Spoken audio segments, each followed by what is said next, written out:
Hebrews chapter 2. We saw in the last chapter that Jesus Christ was supreme over all the angels. The Greek word for angel, it just means someone who ministers, a messenger, an agent. And we saw that Christ is the one who reigns as the Son, supreme, and angels minister, they are sent to serve. He goes on in this chapter warning us those angels brought the old covenant, the old way, and if there was punishment from neglecting that old covenant, how shall we escape if we neglect so great a salvation as what is brought through Jesus Christ? How the Lord testified to it by signs and wonders and miracles and gifts of the Spirit. And how shall we escape if we neglect that? He goes on to say it wasn't to angels that God has subjected the world to come. He quotes from Psalm 8, Jesus even made himself a little lower than the angels in order to bring salvation to us. He became like his brothers, it says. How beautiful that Jesus, the Lord of heaven, claims mere humanity as his brothers, and he would take on a form to save us where he could suffer and be tempted and come out to victory to atone for his family. Hebrews chapter 2. We must pay more careful attention, therefore, to what we have heard, so that we do not drift away. For if the message spoken by angels was binding, and every violation and disobedience received its just punishment, how shall we escape if we ignore such a great salvation? This salvation, which was first announced by the Lord, was confirmed to us by those who heard him.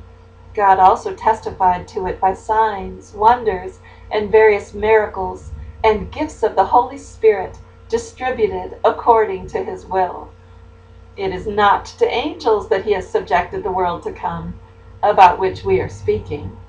But there is a place where someone has testified, What is man, that you are mindful of him? The Son of Man, that you care for him?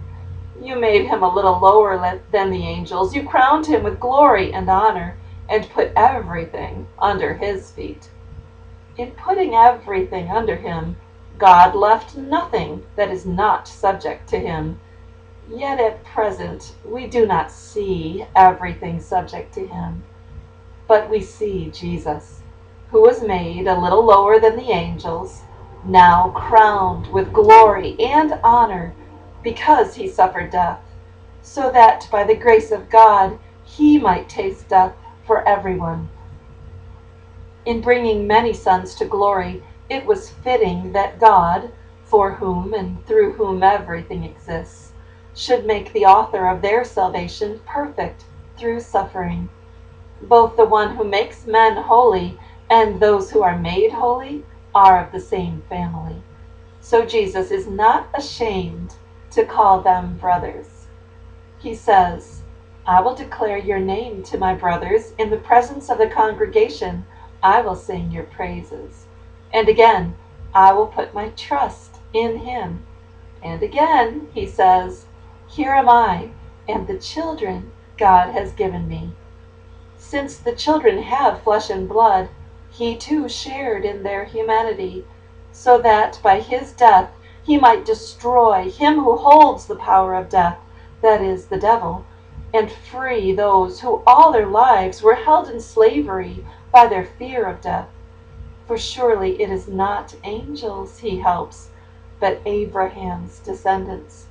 For this reason he had to be made like his brothers in every way, in order that he might become a merciful and faithful high priest in service to God, and that he might make atonement for the sins of the people. Because he himself suffered when he was tempted, he is able to help those who are being tempted.